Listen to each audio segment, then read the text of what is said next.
Okay, we're live, you're live. Alrighty. So, those of you who came here wanting to know a little bit more about differences in certain fire alarm systems, um, awesome. So, just right off of the bat, I am going to say that there are quite a few differences between the systems I'm going to talk about, obviously. Um, so, basically, a zone is basically that's used in pretty much any alarm system that you'll find, whether it's a security system. Those aren't really known to be addressable. So a zone consists of just a line that picks up however many devices you want on it, and then at the very end there's a resistor. Now, that will mean that if you have a smoke detector on that line at the very end, you will put the end of line resistor on the smoke detector. So that's kind of a foreign concept these days, but there are unfortunately still some conventional systems that are being put in, which honestly I think conventional should be abolished because how much work is required with one. Like if you need a new zone, you need to run an entire new home run. That's never fun. So, yeah. I know, sucks. But pretty much, you know, there are some panels that have, some zones and then some SLCs. Um, but, and for those who are more familiar with addressable and don't really know much about conventional, I was working in a building one time and I was explaining to my helper exactly what the line that I was holding in my hand did and what it would do if I were to short it. So basically, what I was talking to him about was a zone. Since it was a conventional system, 100% conventional, that was a zone wire. And shorting that will immediately send it into alarm. Whereas in SLC, there's like a 1 second verification for most devices before it goes into alarm. And another thing about SLCs is if you short the SLC, it doesn't do anything. Once you unshort it, it might reinitialize if you've left it shorted long enough. But most of the time, shorting it doesn't do anything, and it's not going to blow up the panel. It's not going to fry the panel at all. Now, if you accidentally cross that line with something foreign like a NAC or a speaker line, then yeah, you will fry the panel because when it's not in alarm, the polarity is switched. So you've got like negative 22.68 volts on that thing. And if you cross that in the SLC, it's going to short it very badly. It's going to short it really, really bad. And naturally, it will fry your system, especially if it's Honeywell, because Honeywell makes it so that any mistake you make will make you have to buy another one. So, yeah, that's the unfortunate truth of a lot of industries these days. So just something to keep an eye out for. You need to really know what you're doing. You know, this isn't just something really to like kind of learn on. You don't. I mean, it's always good to learn on the job, but you don't want to be doing that for the first time on the job, especially by yourself. You want to have somebody with you who has the experience and the knowledge with that system. So basically, an addressable alarm system consists of a data line, which is the SLC, stands for signaling line circuit. And you've got monitor modules, which will allow you to monitor, generic devices. you know, like a conventional pull station or a water flow or tamper valve, stuff like that. Even monitor other systems, or even the alarm contacts on a duct detector, stuff like that. Now, a conventional system, depending on how many zones it is, if you have a 10 zone conventional panel, you can think of that as like, you know, the monitor modules are built into the panel, but there's no SLC. You can't add any control modules, any addressable relays.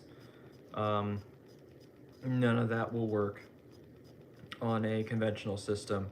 The only thing that is universal between the conventional and addressable systems are the annunciators of the same manufacturer. So like a conventional firelight and an addressable firelight, the annunciators will work on both. For other brands, I'd have to get back to you just because, you know, I'm not familiar with Notifier, and I don't think Gamewell has ever made an addressable panel of their own. They're always rebranded Silent Night panels, so I don't know what to tell you for that one. But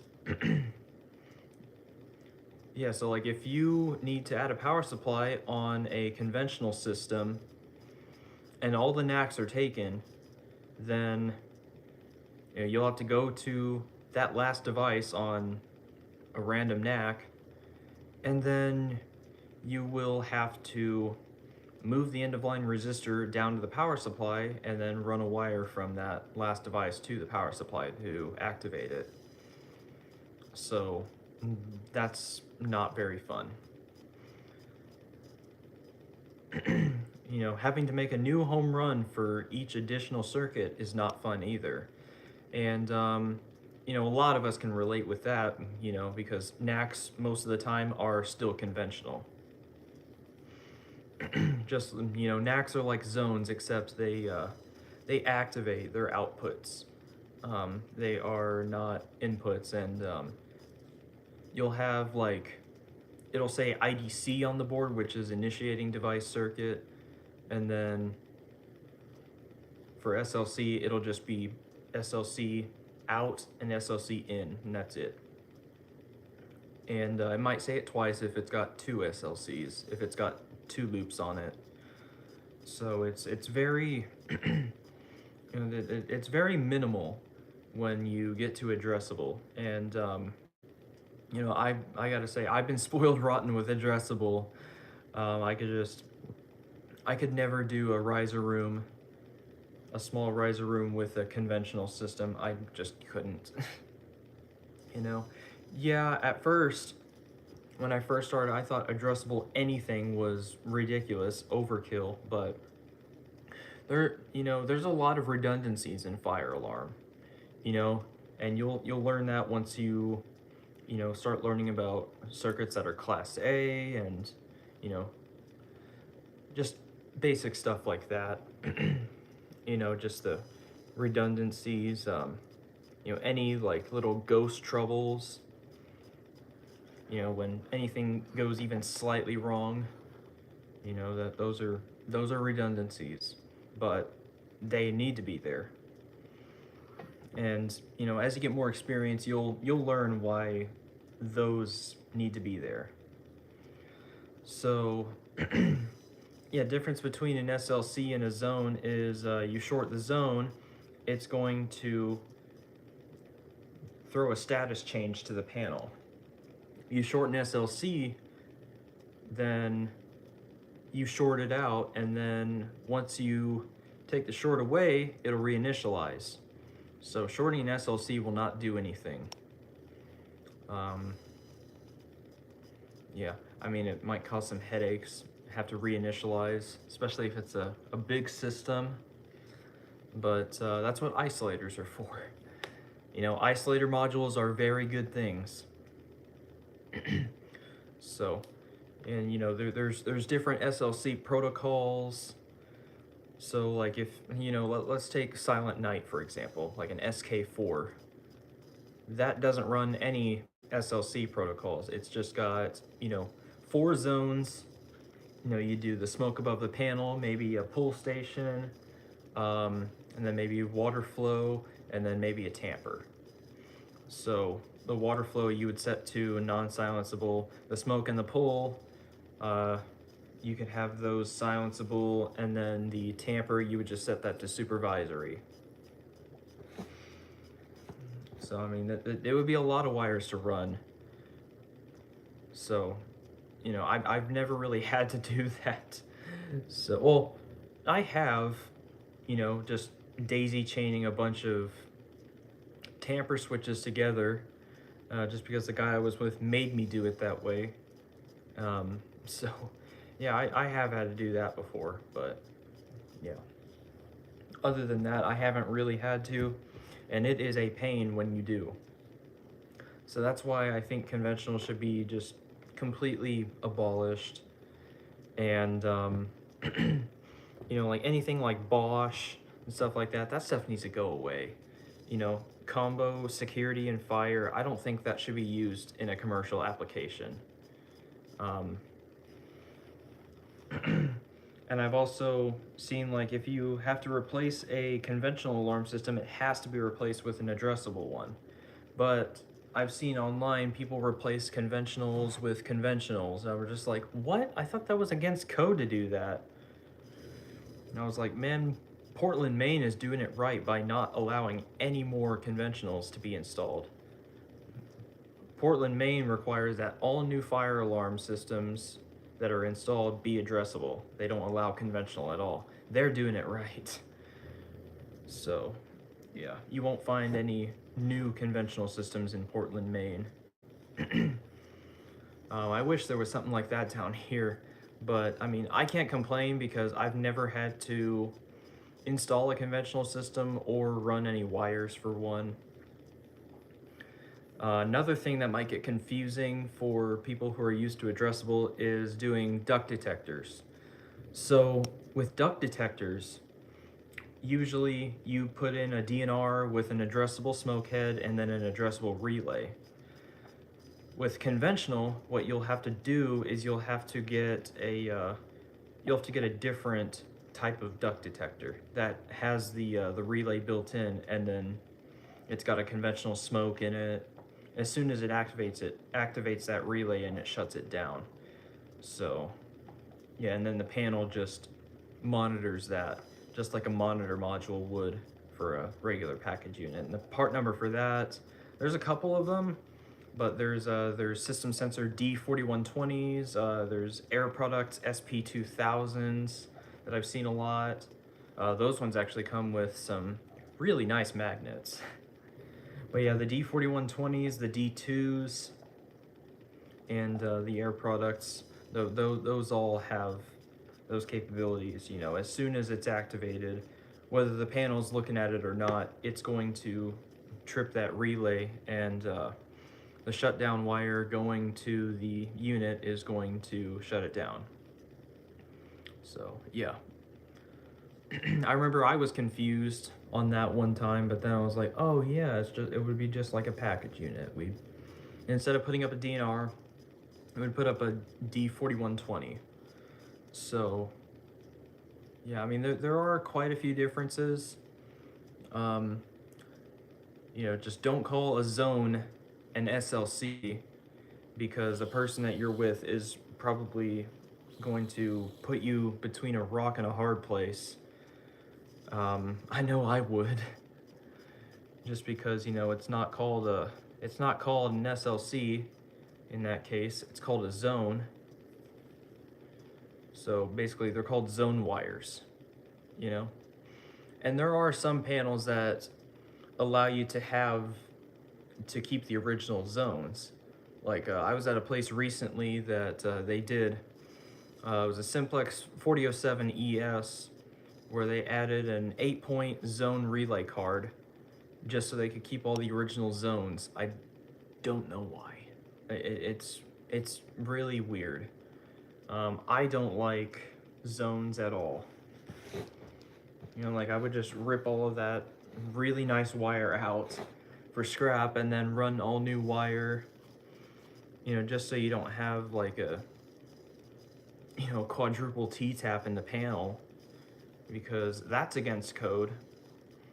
So going from conventional to addressable, um, you'll have to do a junction box above the panel just so you're not making junctions in the panel and stuff like that, because if you've got 10 IDCs and then suddenly you need all of them connected, you don't want to do that in the panel. That's against code.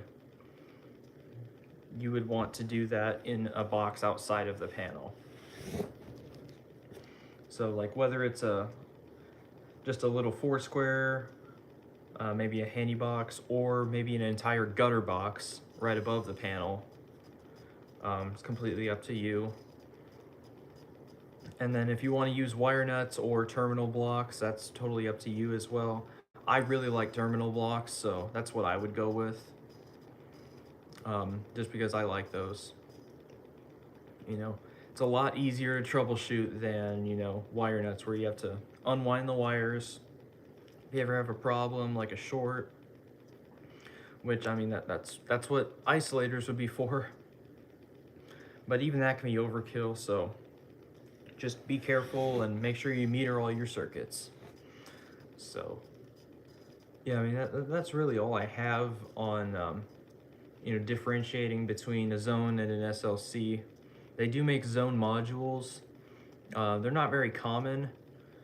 I don't know how much different they are from monitor modules. That's how little I know about them. But I know there's like, I believe it takes 24 volts, and you can put a 4-wire detector on it, and it'll still work. So like if I just out of curiosity, I will look up zone module.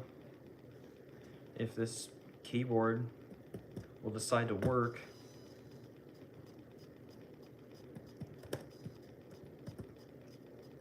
Zone module, fire alarm system.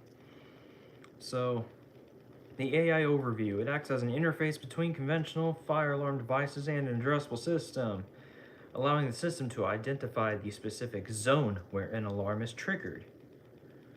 So yeah, I mean, it basically sounds the same as a monitor module. Let me see if I search up zone module versus monitor module.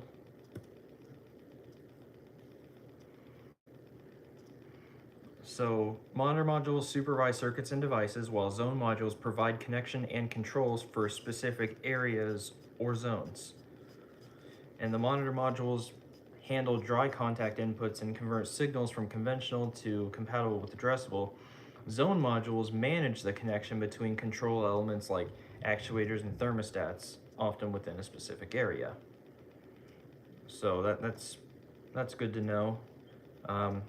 Like I said, zone modules are not used very often.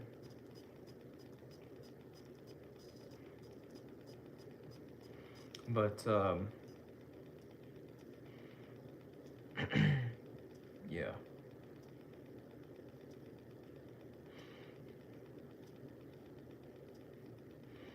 And basically just monitors the state of the devices.